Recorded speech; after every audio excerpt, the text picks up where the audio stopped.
டாப்ஸ்ங்கிறது ஒரு சதுரங்க வேட்டை. ஒரே ஒரு நயா பைசா கூட கவர்மெண்ட் அதுல போடுறதில்ல. இடைநிலை ஆசிரியர்கள் இவர்களுக்கு போய் ஏன் இப்படி ஒரு கொடுமை வந்து இந்த கவர்மெண்ட் பண்ணுதுன்னு எங்களுக்கு தெரியல. அவர்களுடைய சங்கத்தின் அனைத்து நிர்வாகிகளும் வீட்டு காவலில் வைத்துள்ளார்கள். இந்த 65 லட்சம் குழந்தைகளை படிக்க வைக்கிறது இந்த ஆசிரியர்கள் தான். இவங்களுக்கு ஏன் இந்த கொடுமை? எல்லாமே பிரைவேட் பிரைவேட் பிரைவேட். இது ஒரு கம்பெனி. அனைவருக்கும் வணக்கம். இன்று இந்த சமவேலையை கேட்டு இடைநிலை ஆசிரியர்கள் ரொம்ப குவாய்ட்டா அமைதியான முறையில் ஜனநாயக முறையில் அவங்க கடந்த ஒரு பல நாட்களாக அவங்களுடைய எதிர்ப்பை காமிச்சு ஆர்ப்பாட்டம் செய்து கொண்டிருக்கிறார்கள். ஒவ்வொரு நாளும் அமைதியாக ஆர்ப்பாட்டம் செய்து கொண்டிருந்தார்கள். அவர்களுடைய போராட்டத்தை இவர்கள் 311 என்ற வாக்குறுதி, இது மட்டும்தான் அவங்க கேட்குறாங்க.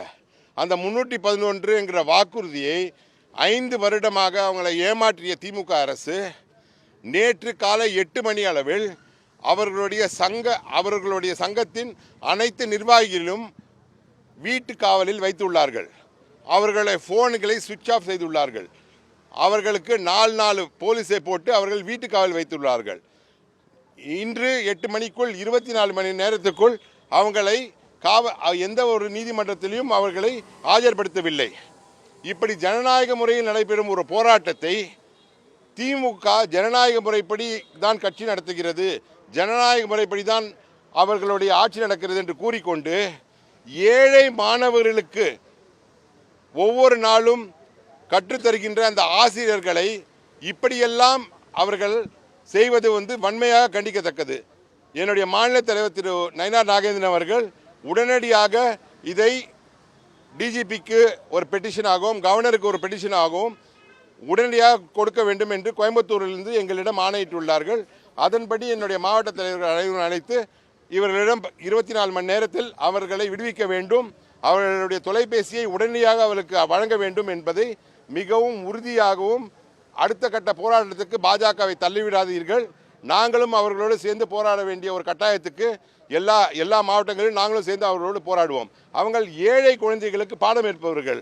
இந்த மாதிரி பிரைவேட் ஸ்கூலில் தான் எல்லாருமே டிஜிபியோடைய குழந்தைகள், ஐஜியோட குழந்தைகள், ஐஏஎஸோட குழந்தைகளாக படிக்கிறாங்க. ஆனால் ஏழை குழந்தைகள் படிப்பது தான் இந்த இடைநிலை ஆசிரியர்கள். இவர்களுக்கு போய் ஏன் இப்படி ஒரு கொடுமை இந்த கவர்மெண்ட் பண்ணுதுன்னு எங்களுக்கு தெரியல. இவ்வளோதான் சார். இதுக்காக ப்ரொடெஸ்ட் கொடுத்துருக்கோம். இப்போ கவர்னர் ஆஃபீஸ் போகிறோம். அடுத்தது கவர்னர்கிட்டையும் இந்த அப்ளிகேஷனை கொடுத்து அவங்கள உடனடியாக விடுவிக்க வேண்டும். எங்களுடைய 2 கோரிக்கை தான். உடனடியாக அவங்களை விடுவிக்க வேண்டும். அவர்களிடம் தொலைபேசியை, அவர்களுடைய கைபேசியும் உடனடியாக தரப்பட வேண்டும். அவ்வளோதான் சார். டிஜிபி இல்லை, அவங்க ஆஃபீஸில் இருக்கிறவங்க, டிஜிபி ஆஃபீஸில் இருக்கிறவங்க இந்த லெட்டரை வாங்கிட்டு எங்ககிட்ட 24 மணி நேரத்தில் இதுக்கான பதிலை தரோன்னு சொல்லியிருக்காங்க. ஏற்கனவே பள்ளிக்கல்வித்துறை இயக்குநரோட பேச்சுவார்த்தை நடத்தினாங்க. ஓரிரு நாளில் சுமூகமாக ஆகிட்டோம்னு சொல்லியிருந்தாரு அவங்க ராபர்ட் சார் அவர்கள். இப்போ அவங்க திடீர்னு கூட்டு போய் வீட்டு செலவு வைக்கிறதுக்கான காரணம் அவங்கள தான் கேட்கணுங்க. நீங்கள் போலீஸை தான் கேட்கணும். அதாவது இடைநிலை ஆசிரியர்கள் உண்மையாகவே எந்த ஒரு இன்ஸ்பெக்டர் லெவலில் இருக்கவங்க கூட அவங்களுடைய குழந்தைங்களை பிரைவேட் ஸ்கூலில் தான் படிக்க வைக்கிறாங்க.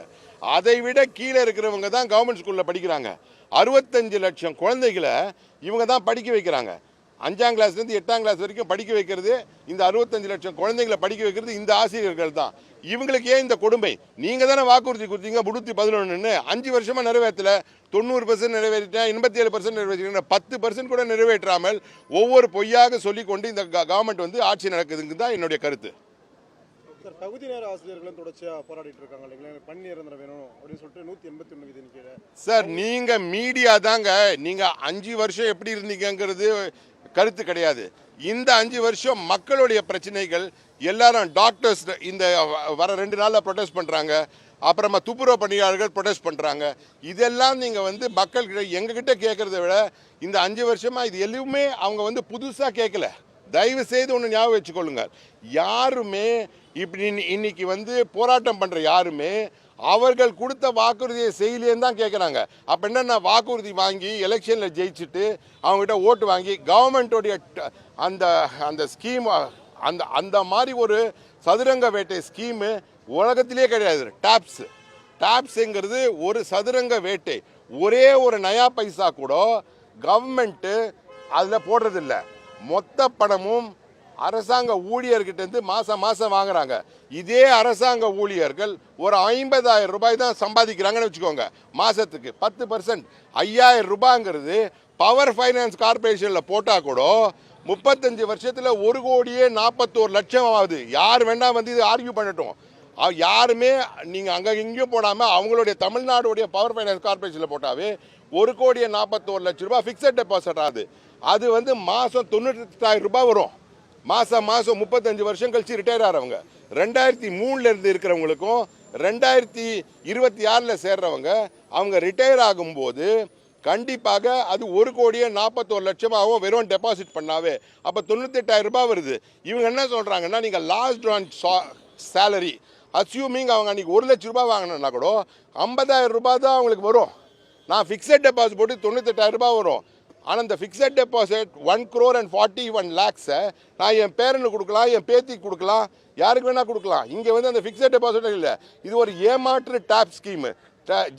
ஜார்ஜெட்கோ வந்து கண்டிப்பாக அந்த ஊழியர்கள் சங்கம் வந்து இதை ஒத்துக்காதுங்கிறது எங்களுக்கு உறுதியாக இருக்கும். இவங்க ஒவ்வொரு சாலாரியும் கண்டினியூஸாக நீங்கள் 1 கிலோமீட்டர் ரோடு யாராவது ஒரு மேடு பள்ளம் இல்லாமல் போக முடியுமான்னு நீங்கள் போய் பாருங்கள். எல்லாம் மக்களுக்கு போய் சேரணும். யாராவது கவர்மெண்ட் ஹாஸ்பிட்டலில் போய் ட்ரீட்மெண்ட் எடுக்க முடியுமா? ஏழைகள் யாருமே போக முடியாது. பிரைவேட் ஹாஸ்பிட்டல், பிரைவேட் ஸ்கூல், எல்லாமே பிரைவேட். இது ஒரு கம்பெனி, கருணாநிதி அண்ட் சன்ஸ், அவ்வளோதான். இந்த கவர்மெண்ட் ஏழைகளுக்கோ எந்த விதத்திலையும் எங்கேயுமே எல்லாரும் ப்ரொடெஸ்ட் பண்ணுவாங்க. 2026 இந்த கவர்மெண்ட்டை தூக்கி எறிவது என்பது உறுதி.